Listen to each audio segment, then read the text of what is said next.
people make a dangerous assumption when they lie to an empath. They assume empathy means gullibility. They assume kindness means blindness. They assume emotional depth somehow weakens perception. But the truth is often the opposite. The very qualities that make an empath compassionate are often the same qualities that make them extraordinarily difficult to deceive. Because empaths are not just listening to language. They're observing patterns. They're reading emotional signals most people overlook. They notice the hesitation before a sentence, the forced smile that arrives a second too late, the shift in tone when certain names are mentioned, the contradiction between what someone says and what their nervous system appears to be communicating. And this is where many people misunderstand intuition. They think intuition is mystical, vague, irrational. But much of what we call intuition is actually pattern recognition operating beneath conscious awareness. An empath may not immediately say you're lying. In fact, often they won't, but they feel something distort, something doesn't align. And that inner signal stays alive even when they try to dismiss it.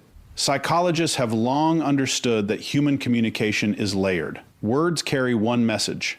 Behavior often carries another. Emotional congruence or incongruence reveals a third. Empaths are unusually sensitive to incongruence. They can sense when a person's words are trying to outrun their truth. And this creates a problem for the liar, because deception usually relies on managing appearances. It depends on controlling the surface.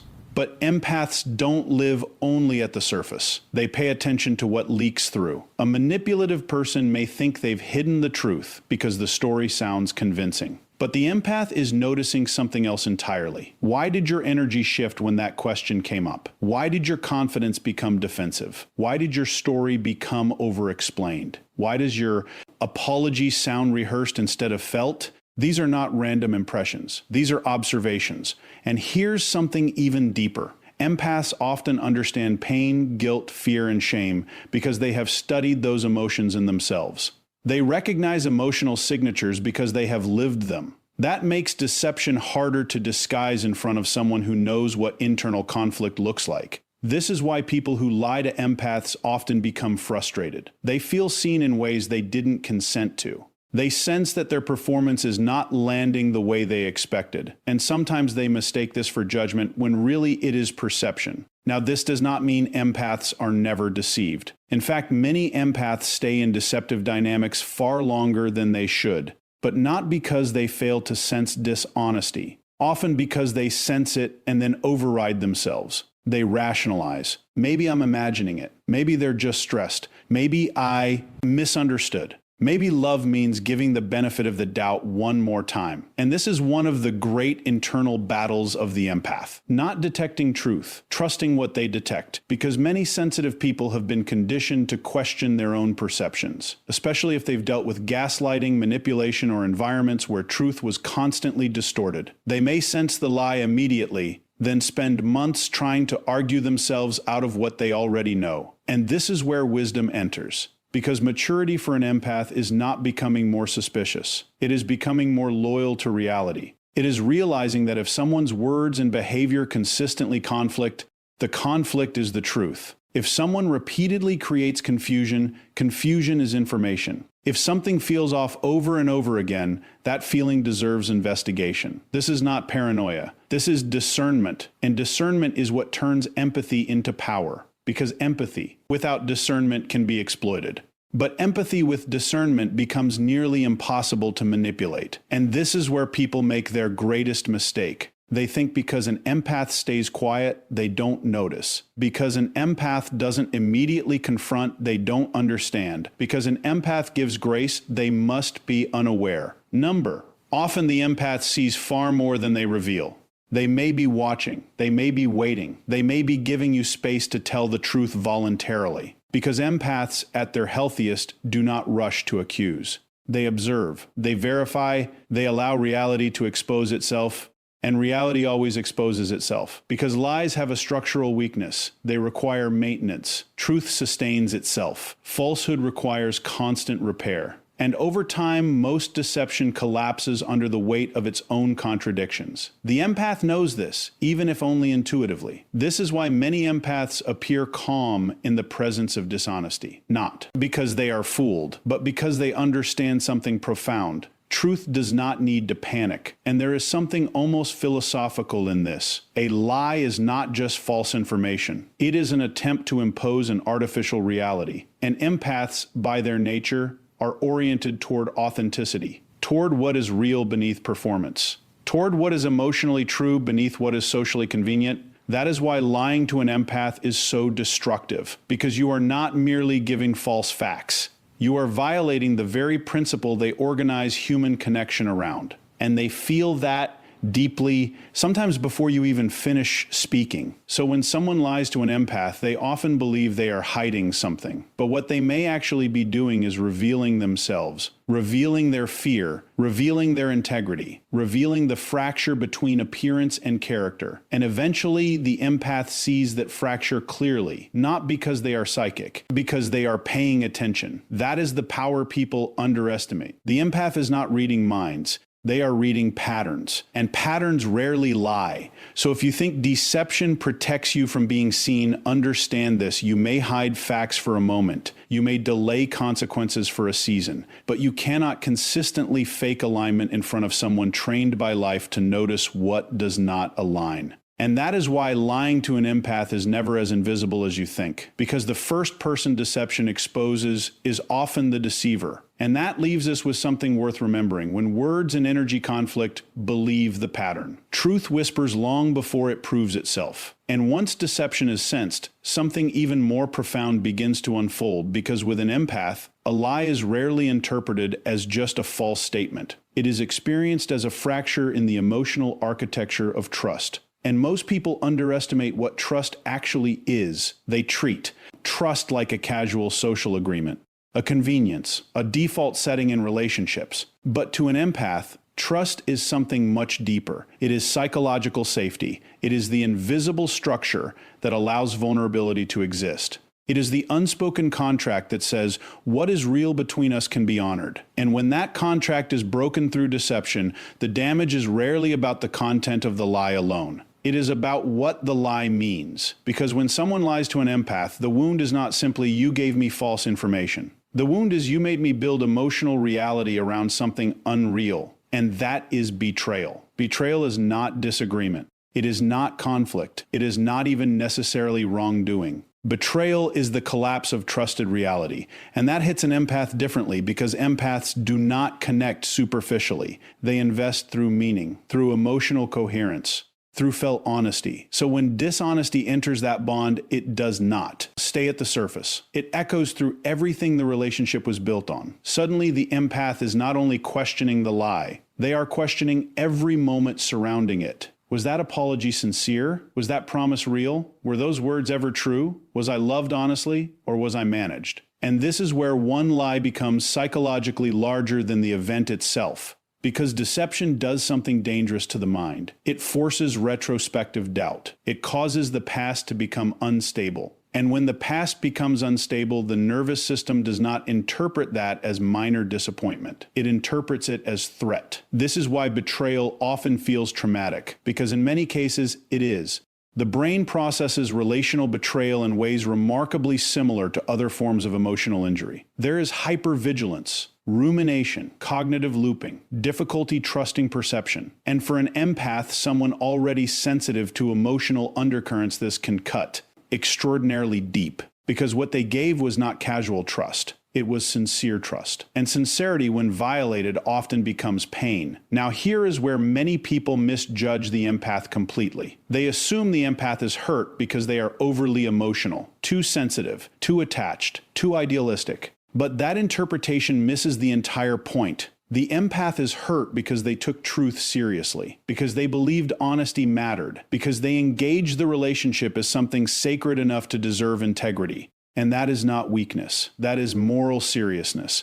In fact, one could argue that what makes betrayal painful is precisely what makes trust meaningful. If trust can be broken without consequence, then it never meant much to begin with. And empaths know this instinctively. That is why even so-called small lies often carry enormous weight. Because an empath is rarely measuring the size of the lie. They are measuring what it reveals about character. And this is a distinction many people never understand until it is too late. You think the problem was the hidden message. But the real problem was what hiding it communicated: that you chose control over honesty, image over intimacy, protection of self over protection of truth. And that changes how the empath sees you, maybe permanently, because once deception reveals itself, something shifts. The empath may still care, may still love, may still try to understand, but innocence begins to disappear. And innocence once gone is very hard to restore. This is why repeated lying creates such devastating consequences with empaths. Not because they become angry in dramatic ways, but because they begin withdrawing trust at the level where relationships actually live. And when trust withdraws, connection becomes performance. Conversations become cautious. Vulnerability becomes restricted. Presence becomes guarded. The relationship may appear intact externally, while internally it has already begun collapsing. And often the liar does not even recognize this is happening, because they think betrayal is only visible when someone leaves. Often betrayal becomes visible long before departure. It appears in emotional distance, in silence, in reduced disclosure, in the slow closing of access. Because an empath, once wounded enough, does not always explode. Sometimes they simply stop opening doors. And that may be the greater consequence, because anger can still be relational. Anger still engages. Silence born from broken trust is something else entirely. It is disengagement. And that is much harder to repair. Now there is a philosophical truth here worth considering. Every lie attempts to control perception, but every act of trust is an offering of reality. And when you betray trust, you are not just distorting perception. You are dishonoring an offering. That is why betrayal carries moral weight. It violates something human beings require to flourish together. And empaths, perhaps more than most, feel this at a profound level, because they do not merely seek connection. They seek congruence, and deception destroys congruence. This is why lying to an empath often produces a consequence the liar never intended. It does not just expose dishonesty. It teaches the empath where not to place their heart again. And once someone learns that lesson, access changes. Forever, sometimes. So if someone trusts you deeply, if they have given you honesty, emotional safety, vulnerability, understand the responsibility inside that. Do not treat their trust as something resilient enough to survive repeated fractures, because trust is not usually destroyed in one dramatic moment. It erodes through accumulated violations, and what erodes slowly often disappears silently. And silence can be the final evidence that betrayal has already done its work. This is why lying to an empath is such a profound mistake, because what you think is a hidden act may become the very thing that reveals you as unsafe. And once a person sees you as unsafe, persuasion rarely restores what integrity could have preserved. Because trust is not repaired through explanation. It is repaired through truth, consistently, patiently, repeatedly. And many people only understand the value of honesty after they have lost someone who honored it. But by then, the lesson has become consequence. And that leaves us with something worth remembering. A lie does not only break facts, it breaks the reality two people were trying to build. And once reality fractures, rebuilding it costs far more than telling the truth ever would. And after betrayal has been recognized, after the patterns have become undeniable, after trust has been fractured, after the empath has wrestled internally with doubt, forgiveness, rationalization, and painful clarity, something changes. Not dramatically at first, quietly, almost invisibly. And this is where people who have underestimated an empath often make their greatest miscalculation. They assume the empath will keep explaining, keep confronting, keep giving more chances, keep returning to the table to negotiate what should have never required negotiation in the first place. But there comes a point where awareness hardens into decision. And when that happens, the empath's silence becomes one of the most misunderstood forms of power. Because silence in this context is not passive. It is not confusion. It is not surrender. It is resolution. And there is a profound psychological shift inside that moment. Before this point, the empath may have spent enormous energy trying to preserve connection, trying to understand the other person's motives, trying to repair what honesty could have prevented, trying to save the relationship through communication. And this is important to understand. Empaths often do not leave at the first sign of betrayal. They stay far longer than most realize. Not because they are weak, because they believe in restoration, because they tend to see wounds beneath harmful behavior.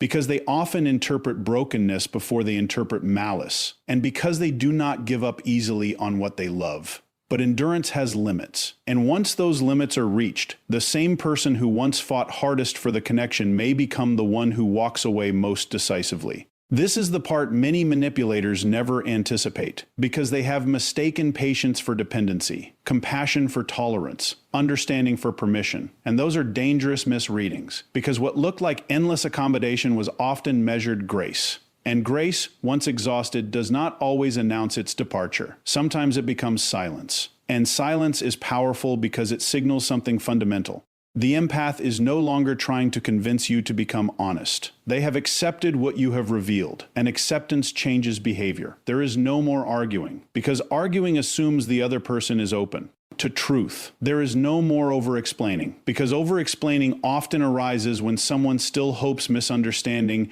is the problem. There is no more emotional pursuit, because pursuit ends when reality becomes clear. And suddenly the energy that once went outward toward fixing, saving, understanding turns inward, toward boundaries, toward dignity, toward self-respect. And this is where silence stops being absence and becomes authority, because the empath is no longer reacting to deception. They are responding to truth, and truth has simplified everything. Now, psychologically, this is a fascinating shift, because manipulators often rely on emotional engagement. Conflict feeds them. Defensiveness feeds them. Repeated explanations feed them. Your need for closure feeds them. But silence withdraws participation. And when participation is withdrawn, the dynamic begins to collapse. Because many unhealthy relational patterns require your continued emotional involvement to survive. Silence breaks the mechanism. And that is why it feels so powerful. Not because silence is punishment, but because it is non-cooperation with distortion. It is refusal to keep negotiating with what has already been made clear. And there is something deeply philosophical in this. At some point, wisdom is knowing when further dialogue serves truth and when it merely prolongs confusion. That distinction changes lives, because many people believe strength is found in saying more, explaining better, making one final argument that finally forces the other person to understand. But often real strength appears when explanation ends, because you stop needing your reality validated by someone committed to denying it. And that is freedom. This is the awakening many empaths eventually reach. I do not have to keep proving what I know. I do not have to beg honesty from someone choosing deception. I do not have to keep reopening wounds in search of closure from the source of injury. That realization is transformational, because it moves the empath from emotional captivity to psychological sovereignty. And once that happens, their silence unsettles people, because silence removes access. It removes emotional leverage. It removes the familiar script the other person expected to keep playing. And suddenly the person who assumed they held control realizes control depended on the empath continuing to engage. But the empath has stopped participating, and that changes everything. Now let's be clear. This is not silent treatment. This is not manipulation through withdrawal. This is not performative coldness. This is something far more mature. It is discerned disengagement. It is refusing to keep investing life force where integrity no longer exists. And there is dignity in that. There is intelligence in that. There is self-aner in that, because silence at its highest form is not about punishing another person. It is about no longer abandoning yourself. And for many empaths, that may be the greatest lesson of all, because so often they have been taught to prioritize harmony over truth, understanding over boundaries, compassion over self-protection. And silence becomes the moment those imbalances are corrected, the moment they stop confusing self-sacrifice with love, the moment they stop believing loyalty means enduring repeated betrayal, the moment they recognize peace is sometimes found not in repairing a broken dynamic, but in leaving it. And here is what people often learn too late. When an empath becomes silent, it does not usually mean they have stopped feeling. It often means they have felt enough. Enough confusion, enough dishonesty, enough erosion of trust, enough evidence. And once enough has been reached, silence is not withdrawal from power. It is the expression of it. Because the loudest thing an awakened person can sometimes do is stop participating in what diminishes them. That is what makes this silence so misunderstood and so formidable. It does not demand attention. It removes it. It does not threaten consequences. It becomes one. And often, by the time the other person realizes what that silence means, the emotional door has already closed. Because the empath did not leave when they stopped speaking. They began leaving when they stopped believing. Silence was simply the final visible sign. And that leaves us with something worth remembering. When truth has been revealed, silence is not weakness. Sometimes it is the most powerful sentence you will ever speak. And this leads to the final mistake people make when they lie to an empath, the most dangerous mistake of all. They assume the empath will never leave. They assume empathy guarantees permanence. That understanding guarantees endless access. That forgiveness guarantees unlimited chances. And this assumption is often built on a profound misunderstanding of what empathy actually is. People confuse empathy with weakness because they only recognize its softness. They see compassion, patience, emotional depth, tolerance. What they fail to recognize is that healthy empathy is not the absence of boundaries. It is compassion governed by awareness. And awareness, when fully awakened, knows when connection has become self-betrayal. This is where the miscalculation happens.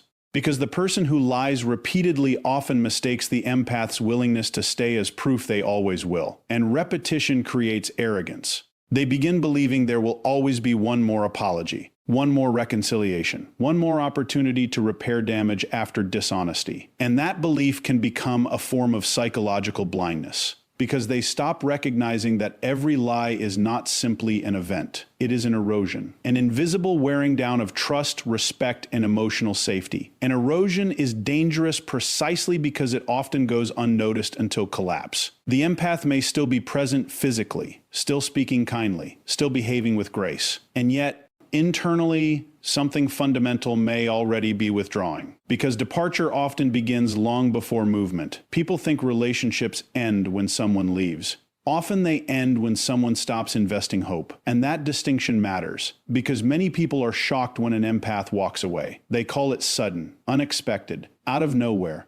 But it was rarely sudden. It was cumulative. The consequence was forming quietly while the warnings were being ignored. And that is the tragedy. Because the liar often mistakes the absence of immediate consequence for the absence of consequence altogether. But delayed consequences are still consequences. Sometimes they are the most irreversible kind. Now here is where this becomes deeply philosophical. To be loved by an empath is not a casual thing. It means being seen with unusual depth. It means being understood in places you may not even understand yourself. It means being granted emotional access many people never receive. And when someone has that kind of access, they often fail to recognize its rarity until they lose it. Because human beings have a tendency to undervalue what is consistently available. Presence becomes assumed, grace becomes expected, loyalty becomes taken for granted, until one day it is gone. And then what seemed ordinary reveals itself as extraordinary. This is often when regret arrives, not when the lie is told, not even when trust first fractures, but when the empath stops returning, when the emotional field they once held disappears, when the understanding they once offered is no longer accessible, when the person who once saw your wounds and loved you anyway is no longer there. And that loss is often far greater than the deceiver imagined, because they did not merely lose a relationship. They lost a rare form of human presence, and rare things are often recognized only in absence. Now, this is where people misunderstand the empath's departure. They imagine walking away is revenge, punishment, retaliation, but mature empaths do not leave to hurt.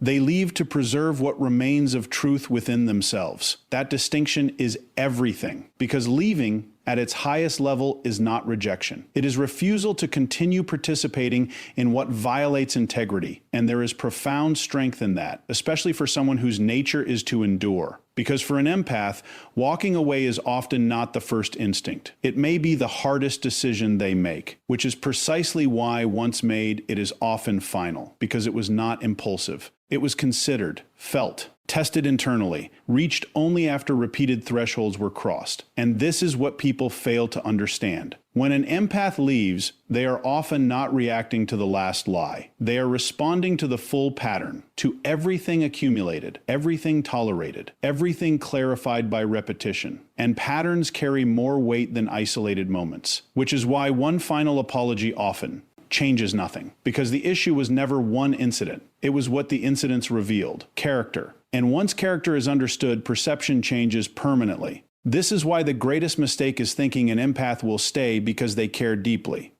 Sometimes people who care deeply are the very ones who leave most completely when truth is violated, because they understand the cost of remaining where honesty does not live, and they refuse eventually to pay it. Now there is a lesson here far beyond relationships. It is about how we treat what is valuable, because anything repeatedly taken for granted eventually withdraws. Trust withdraws, respect withdraws, access withdraws, and sometimes people withdraw, not in anger, in clarity. And clarity is difficult to reverse, because once illusion falls away, it rarely returns. The empath now sees what they once tried not to see, and seeing changes everything. This is why lying to an empath is such a profound error, because the lie is not just risking conflict. It is risking the loss of someone whose presence may have been far more rare than you understood, someone who saw beyond your defenses, someone who offered understanding instead of judgment, someone who may have stood beside you through things others would not have tolerated.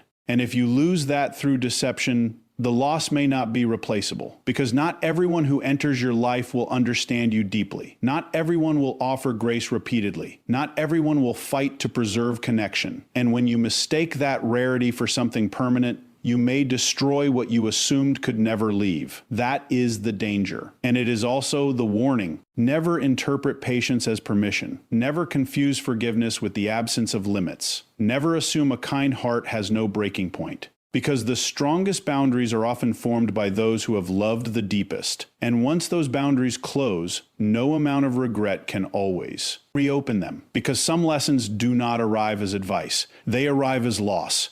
And loss is a hard teacher, often final, which leaves us with something worth remembering. The greatest mistake is not lying to an empath. It is believing they will stay after they have seen who you become when you lie.